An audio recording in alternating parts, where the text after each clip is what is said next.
Anyway, thank you for having me here. I'm very happy to be here. I want to just tell you a little bit about who I am and then what my expectations are for you today in terms of this keynote. This isn't really a presentation, although there are plenty of slides to go with it. I'm really hoping to entertain you and give you some provocative thoughts this morning about the way the world could be for you in terms of disruption and so forth. So, Doug Warner's my name. I don't know, they have Douglas up here. I feel like my parents are chastising me. But in any case, I've been at HP for 14 years. Prior to that, I helped found and build a company called Shutterfly.com in the online photo market, and I was a management consultant by background. I work with a lot of engineers. I'm a mixed background kind of person in law and business. And essentially my role at HP, which has recently split into two different companies, Hewlett-Packard Enterprises and HP Inc., both of which are Fortune 50 companies. HP Inc. is the company that you know of that makes PCs and printers and devices that people use. That's our core business. It's about $55 billion a year. We ship 60 PCs a minute and 20 printers a minute, so it's big. And in that kind of environment, disruption is a tough thing. Innovation is a tough thing.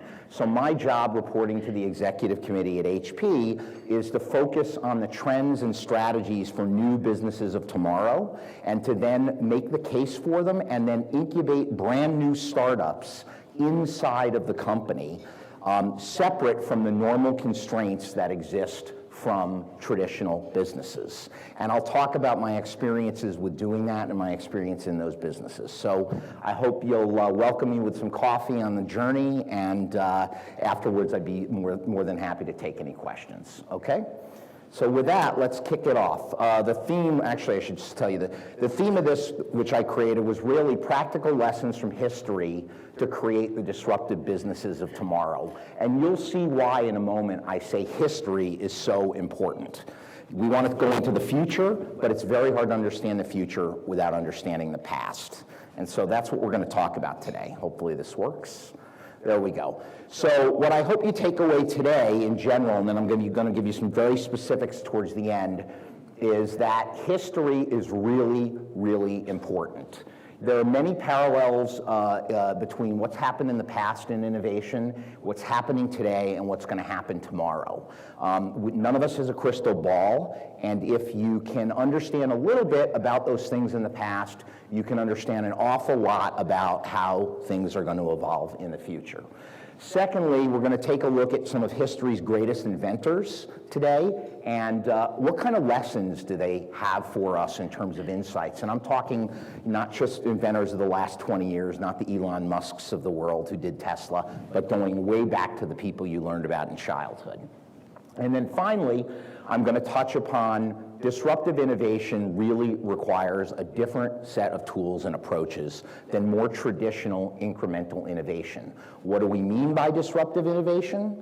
How do we go about it in a big company? What are the challenges you might face or do face? How have we, in my role, particularly tried to handle it? And then what might you think about doing going forward? So it's a start of a journey from a discussion point of view, not the finish, okay?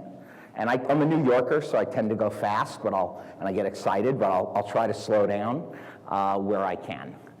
So with that, who would have thought that just a few short years ago, US consumers spent record amounts online on Cyber Monday? That we would have all anticipated, but would you have anticipated this? That Chinese consumers spent 4 times as much on Singles Day. Yes, they have a day in China called Singles Day. They celebrate single people. And it was 4x the size just on Alibaba, nothing else, of all the US Cyber Monday related stuff. So the world is not the place we remember it even a decade ago. If you look at some other things on here, who would have imagined that India would put a spacecraft into orbit, particularly around Mars, for less than it cost Hollywood to make the movie Gravity? Okay, that's a factually true statement. India did it on its first try. Other countries like Russia and China, it took 7, okay? 1 try, less than a Hollywood movie. That's a big deal. When you can go to Mars for cheaper than pretending to be Mars, that's an interesting discussion, all right? A couple of other sort of mind scratchers. The world's largest taxi company has no vehicles. You all know Uber. I was telling this story to a few people over breakfast. Uber's the fastest growing company in market value in American history. It's now worth $60 to $70 billion. It didn't exist in 2009. Okay? When it looked at the San Francisco market, where it started in 2009, the total addressable market, or a term in big companies we call TAM, total addressable market, was $150 million. Now, I don't know how many of you looking at new businesses or new things get asked, how big is that potential market? And you kind of look and you go, oh, the TAM, or the addressable market's X, looking in the rearview mirror. So the addressable market for taxi and limousine services in San Francisco when Uber started was $150 million. Anyone want to venture a guess that I haven't already told at breakfast what it is now in San Francisco? No guess? Okay, it's $550 million. So Uber created $400 million of excess value. They tripled the market size because Uber was not in the taxi business, they were in the logistics business, moving people to start, okay? So that's one of the world's kind of things. Artificial intelligence would discover a scientific theory that has baffled scientists for centuries. Literally last year, artificial intelligence algorithms on computers discovered the DNA sequence in flatworms biologically that recreates appendages. So we always knew that animals like tadpoles and so forth would lose a tail and grow them back, but the scientists never really knew exactly how and why. Now they do. It wasn't a person who discovered that. It was artificial intelligence in a computer. Okay? Seeing the patterns where they're beyond our ability to see them normally. So what will the future look like fundamentally? What might the top headlines be in 2030? All right, and these are some ideas, but one thing we know for sure. Humanity will change more, society that is, in the next 15 years than in all of human history. Little typo for me there. But this is an example. You might see packages every week being flown by drones and dropped off in people's environments. Saudi Arabia might be harvesting all of its water right out of the atmosphere through a process where they're pulling it out. 30% of all US cities might be operating their utilities as microgrids. This is one I love, and by the way, these are the kinds of provocative facts we've actually shared with our executive team. I'm giving you little snippets so you can see, but this is one I love. 50% of global GDP will come from 440 cities in emerging markets. You haven't heard of 420 of them, okay? Literally. The majority of the cities that will be over a certain size in the world in 2030, most of us have not heard of. That has monumental implications if you're making windows or you're making consumer products or whatever it is you're doing. That's a really significant thing, okay? Bitcoin, coin type and cryptocurrencies, Fortune 500 company rates of disappearance, and this is another one. A lot of things we take for granted, colleges, malls, and other physical institutional structures won't exist at the same level or scale. So are these true? I don't really know, but the point is thinking about the future is very important to thinking about how you want to make the future. You can't do it unless you think about it. We don't have a crystal ball, so the next best thing is understanding megatrends and history. What I showed you before was just pure speculation, but we do know what the megatrends are and how they're transforming the world we live in, and this is critical to dealing with disruption in terms of working through it. You'll hear this a lot when you have other speakers come up, but what you won't hear a lot of is combining it with history. And that's what I'm going to spend most of the time on today. But you don't have to be a genius and pick up the paper every day to know that urbanization is occurring like crazy all over the world in terms of people moving to cities, the majority of the populations in cities all over the world. Demographics are changing phenomenally. By 2025, the US will have the oldest population in the world in terms of percentage of people over 60, and the largest population under 30, and very few people in the middle. What does that mean for the products you make, the businesses you're in, the way people shop, the way people buy, how they expect, what they value, and so on and so forth. Globalization, huge. We've all experienced globalization more recently as I can go make this in China and they ship it here and they ship it there. But what happens when those 440 cities are huge? They become like micro countries. You're going to have globalized local markets, hyper-local markets, which means you're going to need to deliver things locally, quickly, and customizably in a way that you've never done before, which moves away from the traditional notion of making a lot of it and shipping it everywhere. Okay? And then finally, accelerating innovation, which is kind of a buzzword that everyone uses. So with that, we'll go to the next one. Understanding history makes creating disruptive innovations much, much easier. Look back, I'm a huge reader, I read a lot, we'll talk about that and the implications for you and movies and reading and other things and curiosity later, but it falls into this. If we look at Shakespeare, yes, Shakespeare's famous quote, "What is past is prologue." Okay, that comes from William Shakespeare, and essentially saying, like, it's going to happen again and again and again and again, look out for it. So what I'm getting at here is, and we're going to dive in, is that disruptive innovation, the process of doing it, what it means, how you look at it, this is not a new thing. It's not because we have the internet. It's not because we have cellular communications. Those are simply catalysts that enable new things to happen, but they are not the reason why we have the potential to innovate. And there's some really key things. I'm going to try to debunk some key myths, call them urban business myths about innovation today as well. First of all, these are my 5 core principles around innovation. Very few things are really new. You do not have to be sitting in a cave or on a chairlift somewhere and have an idea pop in your head and say, no one's ever thought of that, it's going to be great. That's not the way it works 99.9% of the time, and I'm going to prove it to you by looking at people in history. Whom you assumed and whom you learned in school did it that way when actually they really didn't. That's a myth. 2, perspective is critical, meaning stepping back and understanding. Synthesis, not analysis. Big corporations, how many of you have to analyze the market, analyze the price mix, product matrix, figure it all out? It's a science, right? Not in innovation, it isn't.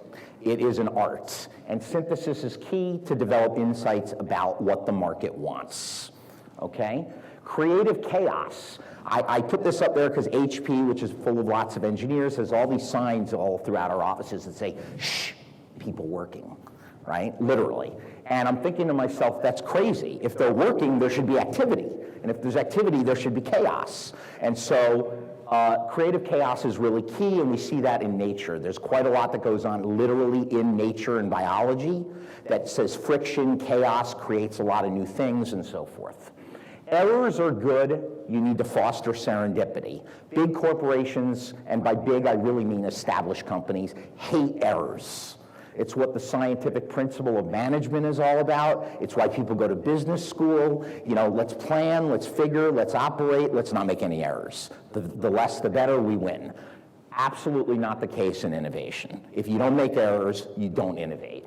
Finally, people, culture, and processes. You need the right people in the right cultural environment with the right processes to innovate, which all of this, you know, is kind of obvious, but when you put it into some particulars, it may not be so, and we're going to get into that right here. So I've gone through these. Sorry, I'm not pressing all my buttons here. Let's start with Gutenberg.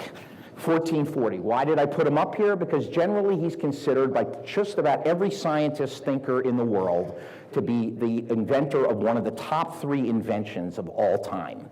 The other 2, anyone take a guess? Light bulb, I heard. Anything else? Steam engine. Okay, top 10, but not top. Okay, number 1, the wheel. Number 2, fire. Number 3, the printing press. Okay? So we all maybe learned or didn't learn, heard Gutenberg created the printing press, 1440. Let me tell you a few stories about a few of the big inventors that'll debunk a lot of what you may know. It certainly did for me. Number 1, Gutenberg, it turns out that the printing press was it really had its origins not in 1440, but in the ancient Roman Empire. Back in 3040 AD, essentially, after Mount Vesuvius blew up and Pompeii got covered in ash, turned out that they had these presses that were used to squeeze grapes, okay? And that press made its way over eons into Germany during the Renaissance and was used to make wine at volume. And Gutenberg happened to be a metallurgist who saw these presses and wanted to print Bibles and put 2 and 2 and 2 and 2 together and came out with 10, right? He didn't come out with 20, he came out with 10. So he found movable type, which the Chinese invented in 1200. He saw the screw press, which the Romans invented in 40 to 50 AD, which was now being used by the vintners in the Rhineland, and from that he created his press. But it doesn't stop there in the story, because he used it to print Bibles. But at the time that he was printing Bibles, it turned out that just about no one read. So over the period of 40, 50, 80 years, people started to read. Now books were available mostly in terms of the Bible. Guess what happened when books were available and people learned how to read? Oh my goodness, I can't see, okay? No one was used to spending their time 2 feet in front of their face. So the creation of the book, which came from the creation of the printing press, which came from these other pre-creations, triggered people to understand that there's an issue, we need to adjust our vision. That created the whole revolution in making glass into lenses, which in turn created the eyeglass industry, which in turn created the microscope, which in turn created the telescope. All of these are linked together. None of them wouldn't have happened if the person in ancient Pompeii who dug up that screw press hadn't delivered it and gotten out there. So serendipity, connected events, history, all coming together. That's my first example. I'm going to give you 1 or 2 more just for thought. So Gutenberg, very few things are really new. His situation checked off every box on this equation. Okay, and you're going to see the same with just about every example I give you, and there are hundreds of them, but I'll give you 2 or 3 here. Let's next look at infant incubators in the Paris Zoo. What do they have in common? Well, the year was 1881, and an obstetrician in France named Stéphane Tarnier was taking the day off. He had been disparaged by the fact that many of the babies that had been delivered prematurely were essentially dying. The mortality rate was about 75% for young babies that were prematurely born. He happened to go to the Paris Expo at the Paris Zoo, and what did he see? Little chickens in heated cages. And all of a sudden, light bulbs started going off for him, and he said, chickens in cages. And so he brought those cage ideas he saw these things in the circus with the chicks. He brought those cage ideas, he invented the human incubator. Okay? It took 100 years, but essentially, that incubator dropped infant mortality rates by a factor of 100. Okay? And it's all because he went to the Paris Zoo. He took the day off. So when you wonder why Google says to people, go take a vacation, or go do this, or go do that, these are the reasons why they do that. Okay? That's one final example here for you, the bicycle. Oops, hearing some communication there. The bicycle. The bicycle is commonly thought to be, having been launched in 1863 by Baron Karl von Drais in Germany, largely because he had a lot of time on his hands. But the reality is that a lot of the elements to make a bicycle existed before him, and as you'll see in a minute, upon the bicycle was built the motorcycle and the car, and yes, the founders of Mercedes-Benz were all part of that equation. Okay, so it all builds on itself. So in the case of the Baron here, he saw velocipedes.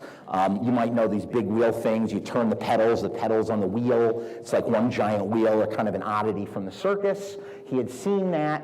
He had seen the invention of the chain, which had not existed previously, much like the zipper. Okay? He had seen, he put them together in chain, crank, and so forth, and he ended up coming up with what we know today as the bicycle, which in turn then combined with a combustion engine several decades later. And when that was all said and done, we ended up with the modern, come on, my slides are not cooperating. We ended up with the modern motorcycle and the car. A long arc of history, a long confluence of things building on other things. So these are not eureka moments. There are almost no eureka moments, literally, in innovation in products and business. If you're finding out a new fundamental science, that's a different discussion, but even those build on other things. Okay? Final example, penicillin. Errors are good. How do we know? Because many of you wouldn't be alive if they weren't good. Penicillin, like many other things like photography and the photographic plate, they all exist because people made mistakes. In the case of penicillin, Alexander Fleming, who maybe you have or haven't heard of, studied in school, came after a long line of other people, and basically what Alexander Fleming did was he accidentally left a petri dish out in the open. Mold started growing around the petri dish, and as a result, he noticed the mold was killing off the bacteria that was in the dish. What was the mold? The mold was the Penicilli bacterium, okay? So all of that ended up resulting in what transpired. And each person in the equation here built on the former equation. So they understood their history, they made some accidents, and they built on it. So new ideas are great. Some of these slides I've actually shared with our senior executives and even up to our board at HP. New idea, and we use a surfing analogy to talk about waves of innovation. And I surf, so that's why you see this here. But new ideas are not that important. I hate to say it. Everyone has new ideas, and if you've thought of something, you're probably not the first. In fact, I can pretty much guarantee you're not the first. But the more ideas, the better. Getting them done, the little ones, is hard. Getting the big ones done that are disruptive is really, really, really hard, okay? And unfortunately, it's the big ones that tend to be more interesting to big companies because only the big ones are big. The little ones aren't so big, hence they're not as interesting. But it's precisely those bigger companies who don't know how to do it as a general rule. So how do we think about it?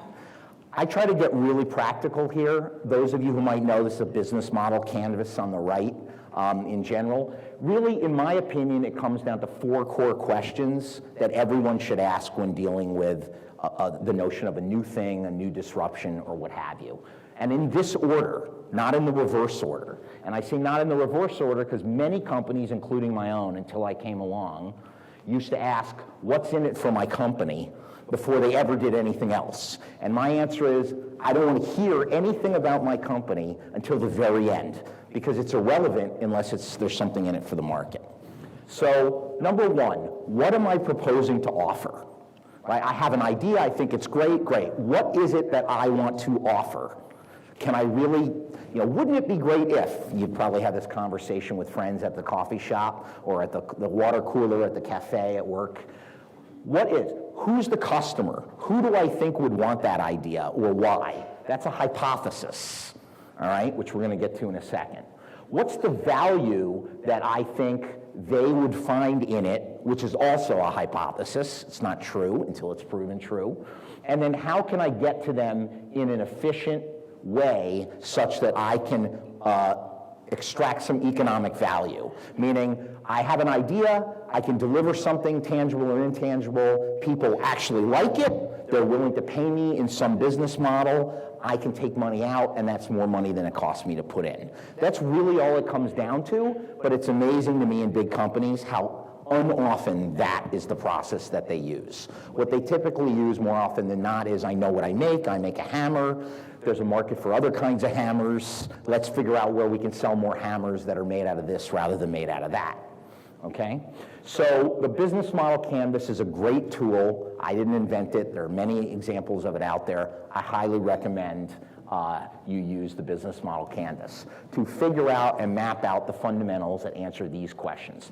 If I don't answer these questions with a business plan, when I go to our chief financial officer, I don't get funding for a new business. And I have to be compelling when I do so.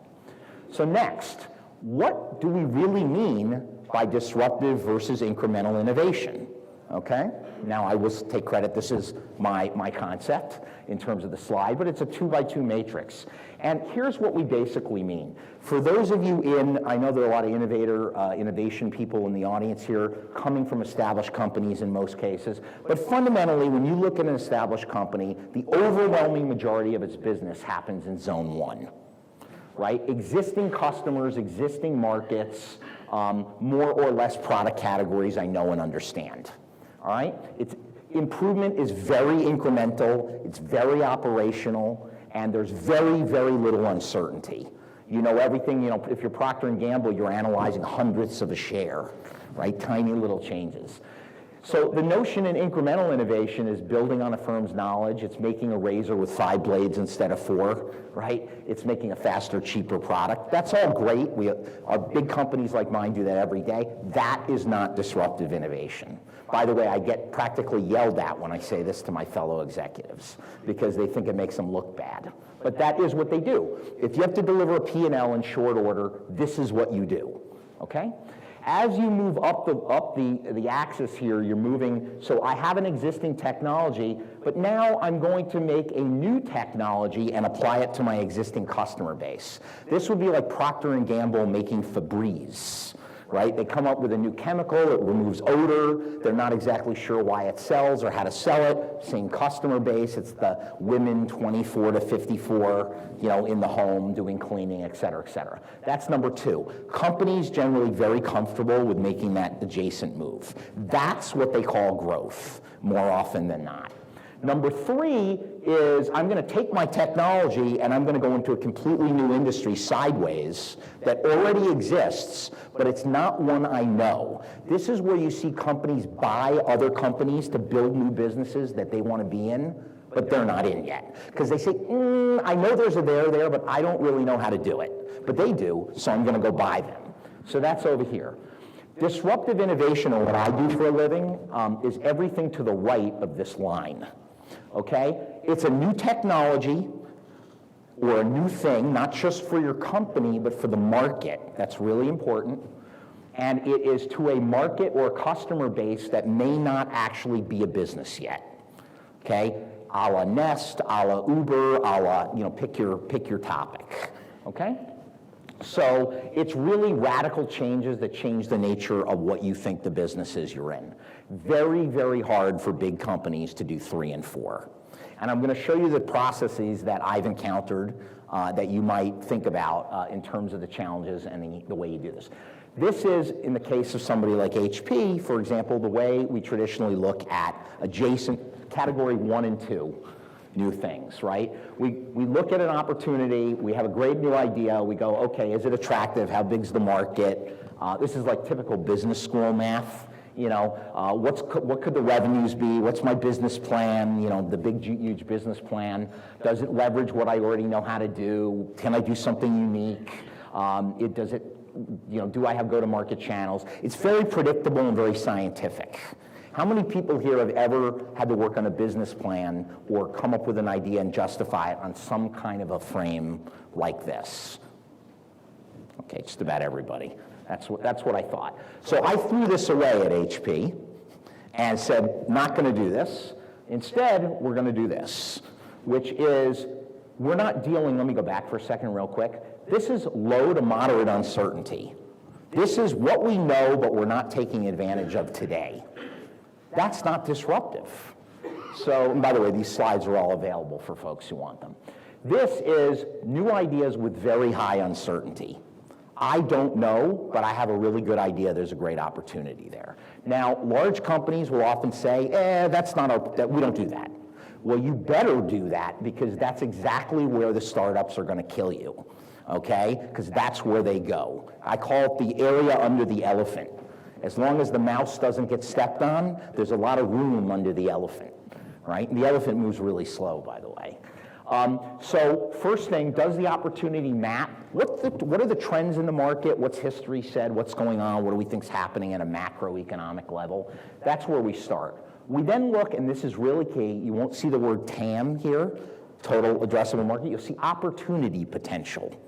So if I were to say to you, and I'll give you one of my sort of closet private ideas that I never pursued, like a Facebook, if I told you about Facebook or YouTube 4 years before they came out, you'd say I was crazy, okay? Opportunity potential means looking at what it could be if some fundamental assumptions were true. So take Uber and Airbnb and take your home, your physical dwelling, your condo, your apartment, your home. Average home has a dinner table with 4 seats at it, at least. 7 nights a week times 4. Not all seats are taken. There's excess capacity for meals at everyone's home in the world or in the Western world. No one has addressed that as a service yet. Now, you and I might say, who would take a stranger into their house?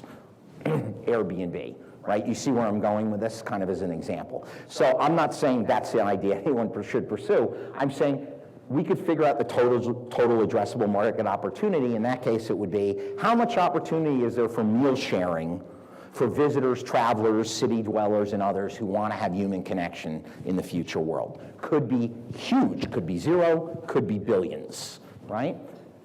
Does the market already exist? Is it material and rapidly growing?